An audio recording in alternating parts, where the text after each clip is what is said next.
নতুন আরও একটি ভিডিওতে সবাইকে স্বাগত। বন্ধুরা দেখুন, এই প্রশ্নটি 46তম বিসিএস প্রিলিমিনারি পরীক্ষায় এসেছিল। প্রশ্নটি হচ্ছে 100 হতে বড় দুটি পূর্ণ সংখ্যার যোগফল 300 হলে সংখ্যা দুটির অনুপাত কত? এই প্রশ্নটি আপনারা কমন সেন্স থেকেই বের করে ফেলতে পারেন কয়েক সেকেন্ডের মধ্যেই।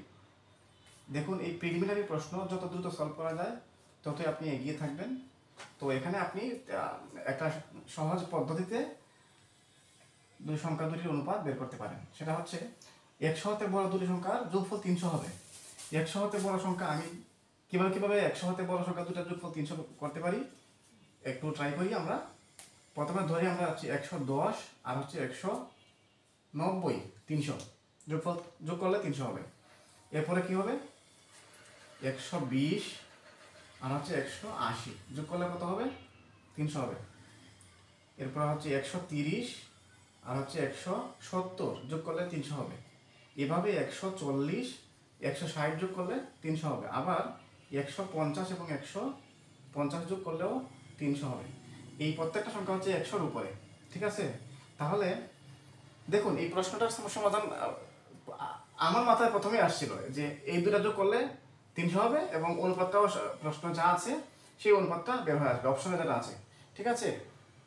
কিন্তু যদি বুঝতে সমস্যা হয় বা আপনারা যদি প্রথমে ধরতে না পারেন যে এই দুইটা যোগ কোন দুইটা যোগ করলে ইয়া হবে, প্রশ্নের মধ্যে আনসার অপশনের যে অনুপাতগুলো আছে সেটা আমি বের করতে পারবো, তাহলে আপনি এভাবে চিন্তা করতে পারেন।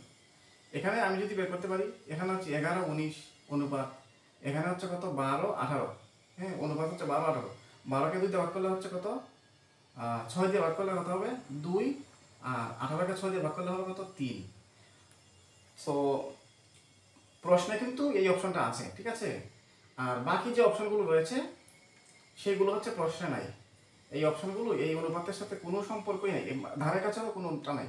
সুতরাং আমরা যখন 120 এবং 180 চিন্তা করে বলতে পারি যে এই দুটো যোগ করে 300 হয় এবং অনুপাতটাও 2:3 যেটা প্রশ্ন আছে। সুতরাং এইভাবে চিন্তা করে আপনি সহজেই এই প্রশ্নটার উত্তর বের করে ফেলতে পারেন। তো এটাই 2:3 এটাই হচ্ছে এই প্রশ্নের উত্তর। তো সকলকে ধন্যবাদ। এরকম আরও সুন্দর এবং কাজের আপনাদের পছন্দ মতো ভিডিও পেতে হলে পেজে কমেন্ট করতে পারেন। আপনাদের সবার সুচিন্তিত মতামত কমেন্ট বক্সে আশা করছি। ধন্যবাদ সকলকে।